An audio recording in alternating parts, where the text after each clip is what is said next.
Hello and welcome to Talk a Good Game. It's a match preview of Spurs against West Ham United on Tuesday evening off the back of a 1-1 for Spurs and a 2-0 defeat for West Ham. So we're here to talk about what we think might happen, what we'd like to see happen. In terms of the lineup, it's quite obvious what we'd like to see happen in terms of results. But let's start with our opponents as always, Gonzo. What's your thoughts on Spurs? We'll get to players individually in a minute. As a club, I think in many respects, the blueprint of what should be done if you don't have the oil riches of a Manchester City or a Chelsea, let's say. They've managed to build what I think is probably the best stadium in the country. I had the pleasure of going there. Well, it was a pleasure because we won 1-0, but I had the pleasure of going there, and it is fantastic and it's highly impressive.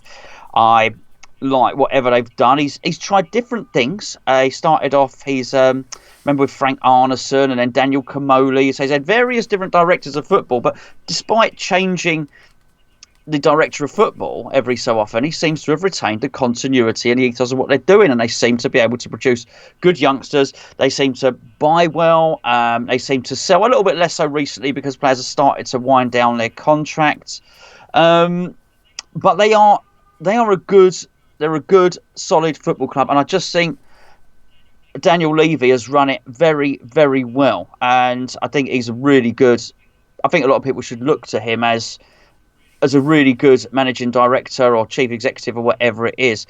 I think as a human being, what he's done with the furloughing, which they then retracted, and then taking a government loan a year after posting £130 million profit, I think is bad. I don't like it at all. But I do think, as in terms of running a club, we like to say organically, don't we? I think they're the blueprint. I think they're the model, which is funny because I thought Wolves were the model, but this week Spurs are the model. Yeah, but this is the model Wolves are following, though, isn't it? This is Spurs are essentially what Wolves are trying to evolve into. Wolves are just at an earlier stage of it, which is becoming a solid team, trying to get into Europa League football, compete regularly in Europa League, and then eventually try and get into the top four. They're just a bit further on.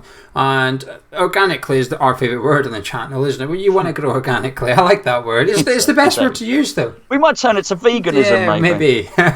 But they've done it. They're a very solid club. They're a very solid squad. I think they've gone backwards this season, to be honest with you. I think they have. They're sitting in 8th in the league. They've clearly gone backwards. But I think Levy may look at when he sat Pochettino and think he made the wrong call there. But at the time, I could completely understand why he'd done it. I thought bringing in Mourinho was an astute move short term. I thought short term would bring success, but long term would end in disaster a little bit. But I'm not really convinced anymore that there is going to be any short term success. But as a club, to stay within, I know they're nowhere near Liverpool, but to stay this close to Manchester City for as long as they have in seasons before this one as well, without spending that much money, they've done very, very well for themselves. Some good players there. When Pochettino was there, they played really good football as well. But 9 points off the top 4 with 8 games remaining. Now, obviously they're a bit closer to Man United in 5th, and there's the whole Will City be banned thing, but is top 4 Champions League a bit too far for them with 8 games to go? I think so. Just having seen, I looked at the league table just after Chelsea just beat Aston Villa, for our own purposes, and obviously I had to look up the top as well. And I do remember, I thought to myself, this is quite good for West Ham that Chelsea have, well, obviously for Aston Villa, but I thought in terms of the fact that we're playing Chelsea soon, I almost want Chelsea to win and then feel comfortable that they might not quite be as motivated. And I also thought the same for Tottenham. I wonder if Tottenham look at it and think, maybe we can't reach that. I just looked at it and I think that might be a little bit out of reach for them, really, Gio. Yeah, I think Friday's result, I thought Spurs did a Mourinho-style game, really. They sat back, sucker punched them, 1-0 up, then sat back again and said, what you've got? And they only conceded through a penalty, didn't they? So it was a very Mourinho thing. But I think a 1-1 was perfect for West Ham in the sense that it stops Spurs getting a little bit of confidence ahead of our game. But it also stops Man United. You almost, when we go to Old Trafford in the second last game of the season, we need Man United's season to be finished. They're either guaranteed 4th or they cannot get 4th kind of thing. We need that to be sorted so that Man U don't have anything to play for. So I think the 1-1 was a good result for us. I thought Spurs were a little bit, I wasn't that impressed by them, to be honest with you. I think I was in areas, but I was more impressed by Man U than I was of Spurs, if you like. But that's probably down to Mourinho, to be honest with you, just the way they set up. There was one or two individual players for Spurs who I thought were better than I expected going into the game. But speaking of players, which ones do you admire? They've got quite a few. I'll just touch on Mourinho first, because you said about that's Mourinho. Actually, Tottenham have already have the look of a Mourinho squad. I mean, most of the players seem to be 6 foot or there above. Harry Kane's I said it to you the other day. Harry Kane's a big guy. I mean, Son is a big guy. He's not a diminutive little winger. I looked at Lamella must be 6 foot or something like that. Yeah, these are big, robust players. And you like Sissoko's like an immovable object. The right back Aurier. Yeah. These are big guys, and it's almost like it might have been the perfect job for Mourinho to go into, because they're in his mould, if you know what I mean. And I remember him coming in and trying to use these motivational tools to motivate Dele Alli, because he was saying, well, hold on, are you Dele Alli or are you Dele Alli's brother? Let's see. But Dele Alli, again, he's a big athletic player, with some skill as well. So the trouble is with Mourinho, Gio, is whenever Mourinho goes into a job, he's very happy. He looks like a happy guy. He's telling jokes. He's getting on with the media, and then bit by bit, like when you watch a cartoon, Bugs Bunny or the Roadrunner or whatever it is, the cloud, the animated cloud that just rains over the one guy, the cloud starts to come over, and then the cloud sort of settles on Mourinho. It's nothing he can do about it, and he has a honeymoon period, and then he goes where he's happy, and then he goes miserable. And I think, remember at the start, here's the ball boy's part of the squad and everything's happy-go-lucky and we're Tottenham and everything's happy. And now I think the cloud's there. I think there's no shift in it. And it seems as his career's gone on, his honeymoon periods get shorter and shorter and shorter. He went from happy the other day to absolutely fuming. I think the empty stadium helps Mourinho, though. Because if you're in charge of Spurs, they've obviously, in my opinion, correctly demand football to be played perhaps more attacking than what they would have accepted before Champions League football. So now they want to see good football because they've got the players to do it. So I think if you were on Friday when they were playing Man U and they're sitting back, I think the crowd would have got a bit annoyed eventually. The crowd would have said, oh, come on, get out the half, do something. They might have started getting a bit moany, if you like. And I understand that. I'm not having to dig at the fans. But with no crowd there, it allows Mourinho to play this type of football for 90 minutes without any repercussions. It almost allows him to 100% focus on results rather than entertainment. You don't have to entertain. When there's no fans in the ground, you do not have to think about, what will the fans want to see? Because they're sat at home. What are you going to do? You can't do anything. So if there's any manager in the league that's going to benefit from crowd, it's defensive managers. So this could be a good game for both. This is an interesting game. This could be a good game for both managers then. But you know what I'm trying to say? The home fans can't get on their back. So then Mourinho can stand there and say, well, I'll play defensive football because this lot, they're not here to moan at me that we've not got our half. But the players you admire. Sorry, yeah. Son, obviously, always stands out because it's Mourinho's dream, isn't he? He's athletic, he's fast, and he's hard-working. I kept on watching him I watched a bit of the game against Man U, and he really does get back and help out, doesn't he? He was back because he was sort of left wing, but he was really helping out at left back. I think possibly Davis played at full-back for Tottenham there.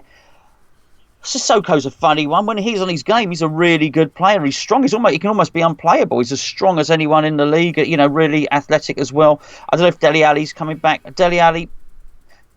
At some point, we're gonna have to stop talking about Dele Alli being the future.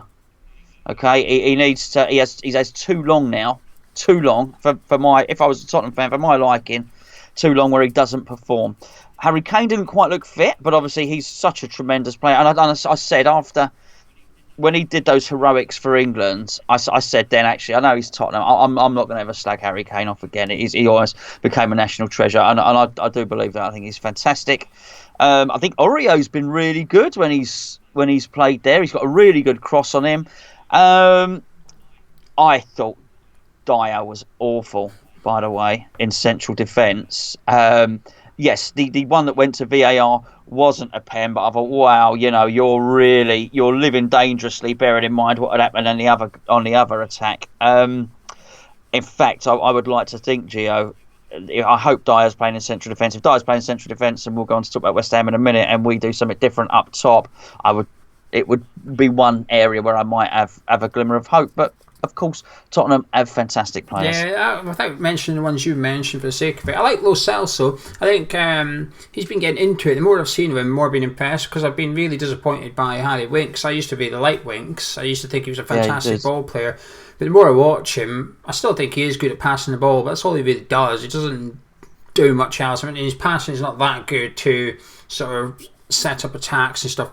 I think he's almost like a cheap version of Jordan Henderson to an extent, but the difference is Jordan Henderson does is up there, whereas Winks is there, and it's not good enough to justify being in a team. Sissoko's someone I've never really liked. I've always found him quite limited, and Ndombele I don't think has been quite good enough. Spurs' weakness for me is the centre of the park. It's not good enough for our team of Spurs as aspirations. Their front three I think is magnificent. Bergwijn as well I think's come in and settled in really well, really fast. I thought Lamela was fantastic against Man United. He's a funny one. One minute he looks rubbish, the next minute he looks good, but he's just a bit of a nutter, isn't he? He's always running around kicking people. He's a liability to have in your team. But Bergwijn's, him and Son on the sides against us is giving me the fear already, and I'm not even started speaking about what we're going to do down the sides. But let's talk about West Ham then. Obviously, we played 4-4-2, 4-4-1-1, whatever. Would you like to see 4 at the back, and what personnel would you like? Yes. Let's assume Ogbonna and Allier and Snodgrass are back, because the rumours are that them 3 are going to be okay. Yeah. Do you want the full team? Just your or do you want me back to do four it first? Because I've got a couple. I've got one change. Well, 2 changes of mine. Okay, so I've got obviously Fabianski, Ngakia, Diop, Ogbonna, and Cresswell. See, I've gone with all of that bar Cresswell. I would put Ben Johnson in. It's risky, but it's got to the point now, Gonzo, I'm sick of it. No, do you know what? You're a good. Actually, your idea is better. I've just got sick. I don't want to see Masuaku in. I feel like Cresswell needs to be punished, and the natural punishment is to bring in Masuaku, and I don't want to see that either, because we know what's going to happen. Bergwijn will rip him up, and then we'll all sit here going, well, what? So I want to see us. Listen, we've got 8 games now to save ourselves. It's still in our hands, but that's slipping away bit by bit. So I would put Ben Johnson in. It is very risky having him and Ngakia down the fullbacks, but you've got to do something. What are you giggling at? It's just funny what you said. I think Crystal needs to be punished. He does. It just sounds. He does. He needs to be punished. And that is out the team. Not. He's got to learn. He needs to be taught a lesson. He's too old to learn. You can't teach an old dog new tricks and all that, but no, stick him on the naughty step. A 2 metre. It is the naughty. A 2 metre naughty step. But yeah, put Ben Johnson in. Let's do it. Let's see what he's got. And the thing is, if it doesn't work out, that's fine, because we're taking a risk. The last thing I want to see is us put Cresswell in, and that doesn't work, and then we all sit here going, well, it's the same thing as the last time, isn't it? So yeah, I'd risk it. Right, midfield. What you got? Rice, Wilshere, and Souček. That's what I've got as well. I think it's Jack Wilshere. What's your? I mean, I've gone for him as well, but just for. I think he is I think he's just a conventional. Well, he's not a conventional midfielder. He's a talented midfielder, but he is a midfielder. He's someone that will sit there, and I think in that 3, you've got Rice to do the job that Rice does. Obviously, you know what Souček's going to do. He's going to cover the miles. Wilshere, pass and go. Probably do the job that you were suggesting Winks should really be doing in that sense. Our possession was terrible. We need the extra man in there. It doesn't. When he is fit, there's no point moaning about him being injury prone. Moan about him being injury prone while we signed him when he gets injured. If he's fit, he's a hell of a player. I know we've not seen any of it at West Ham, but that's not reason not. We got major problems, Geo. Major problems. We saw that as a lot of that team needs changing, and something needs to change the shape, which is why we've gone for this shape rather than the other one. Try something different. We need to roll the dice in a couple of areas, and that's one of them is bringing Rice back in and not having him in defence. And Wilshere, yes, now's the time. Yeah, I think we do need to roll the dice. That's why I've got Johnson in there, but Jack Wilshere for me as well, because we're not going to get many opportunities to carve something when we're going forward. We're not going to get too much, so we need someone that can actually do something that has the potential. Because I felt against Wolves, we're waiting for someone in our team to do something a little bit special, but they weren't really quite good enough. But Jack Wilshere is good enough to do something a little bit special. He's ex-Arsenal, he's a West Ham fan, he's playing Spurs. Because what Noble, for me, cannot play because of his fitness. He cannot play 90 minutes against Wolves, then go play 90 minutes against Spurs, who've had an extra day's rest compared to West Ham. And Mourinho, forgive me if I'm wrong, I think he started Sissoko and Ndombele. Who did he start in midfield with? He definitely started Sissoko. Oh, Winks was in there. Did he start? I thought he came on. He might be right. I didn't watch enough of it. The point is, he can swap both of those midfielders out. So if he did start Sissoko and Ndombele, he can now start Winks and Lo Celso, because Lo Celso definitely came on off the bench. Mourinho can change both centre midfielders and bring in two very good centre midfielders. So we cannot have Noble in there. So we're going to miss out from Noble, the passion in that. We can make up for it with Jack Wilshere. We can have Jack Wilshere there. Declan Rice has got it as well. And hopefully it'll rub off on Solskjaer. If he's playing against two people, getting their foot in and battling, we have to have three midfield. Anything else is just asking for trouble. We've watched Tottenham on Friday play 4-2-3-1. We know what they're going to do. Mourinho will be happy with that performance. I don't see why he would change from that formation. So we're going to have to expect an attacking midfielder and two centre midfielders in the middle of the park for Spurs. And we've got to go with that. I think my front three will be different to your front three, though, because I'm going to continue to roll the dice. And what have you got as your three-prong attack? I've got Bowyer. Bowyer. I wouldn't play him. I've really roughed the dice. You've got to do something different, Geo. You know, we need some drive, determination, and another West Ham fan. Yeah. If we can't have Mark Noble in there, we need his cousin. No, I've gone for Jim. I've gone for Jim Bowen. I've gone for Sebastian Haller, and I've gone for Antonio on the wing. So yeah, Haller in the middle, and those two not straddling him. Either side of him. I've gone for Bowen, and this is crucial that we put Bowen on the right of our front three. I hate how I think I said it in the player ratings video, so I'm going to repeat it now for the non-patrons. And that is that we signed someone that was one of the most informed, confident players in the country as a right of our front three, and we've taken him and put him on the right of our middle four. I don't know what that's all about. We're taking. At the minute, we don't have many players with confidence. Anderson's got 0. Antonio's looking like he's always beat. Antonio's is more arrogance than confidence. There's a big difference between the two. Antonio's fine with arrogance. Bowen is confident because we've bought him as a confident player. The problem is, the more he plays like Saturday, which is throttled, we're going to chip away at that. And eventually, come the end of the season, when we do go play our more winnable fixtures on paper, his confidence is going to be West Hammed. It's going to be non-existent. And I cannot stress how crucial I think it is that we keep Bowen in form and confident.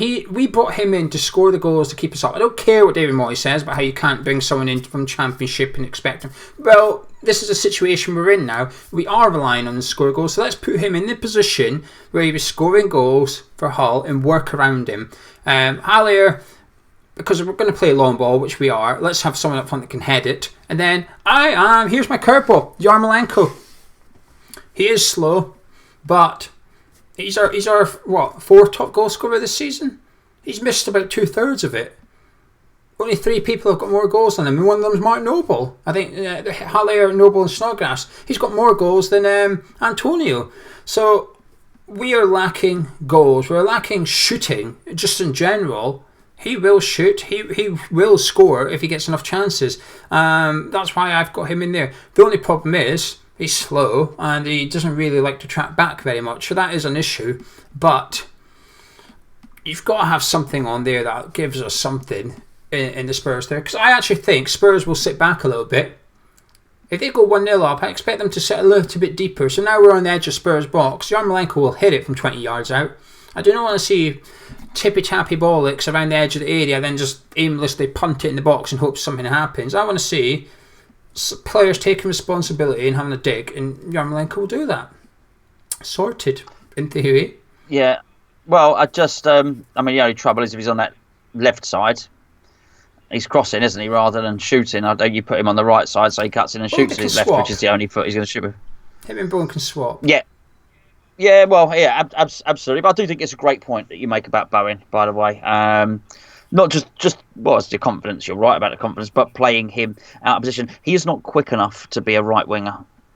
He's not. You know, he's and as I said, I think I said it in the whatever, it might have been the review, or it might have been the player ratings. I've certainly repeated it in tomorrow's video, but he needs a striker to play off, because he makes the late run like Lampard made the late run, albeit from a different position, from a wider position. The forward needs to hold it up, keep the ball for 3 or 4 seconds, then he can Bowen can make the run in there and run off, and then he basically finds himself in a centre forward or an outside right forwards position. It's vital. He has to get this right tactically, because for everything that we've said about Mourinho and the grumpiness and so on and so forth, he will have his tactics sorted for this. He's more realistic as well. Mourinho's more realistic. He's aware of the situation. He protects his players, but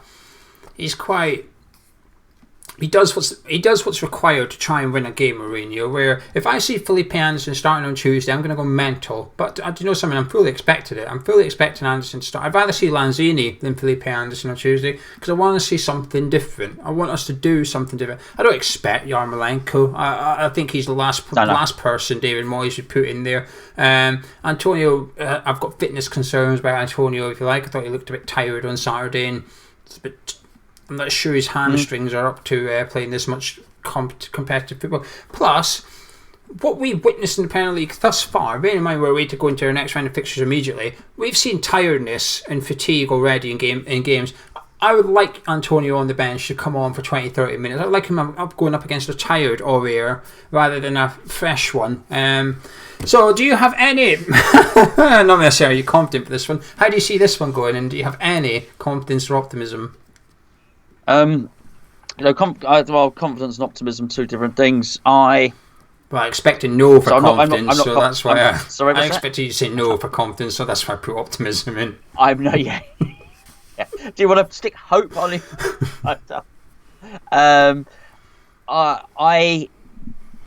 I worry that he's going to play almost the same team again. I don't just mean formation, Geo. I mean team. That really worries me. There's a lot of things been said about David Moyes over the last 24 hours or whatever. That worries me more than most. I have an inkling. There's been two things that are playing in the back of my mind. One of them we discussed, which is that he'll revert to 3 at the back, which we suspected he might do. He didn't. The other one is I'm worried that he might try and go as far as he can in this fixture congestion with the same team, in the same players. Well, you can, because our right back's going to leave after this game, pretty much, isn't it? Well, yes, but with as far as he can. If he does that, we have no chance against Tottenham. Tottenham will beat us. If he mixes it up, and in maybe a way like you and I have suggested, then we do have a chance. If he changes shape, we have a chance. But he has to send a signal to the team. You said earlier on that Cresswell should be punished. It's also about sending a signal to the others. And I would think Felipe Anderson, more importantly than anybody else, the signal that sends to the rest of the squad. If Felipe Anderson starts, you are more or less saying to the squad, here is your standard, this can be done, this is what will be accepted.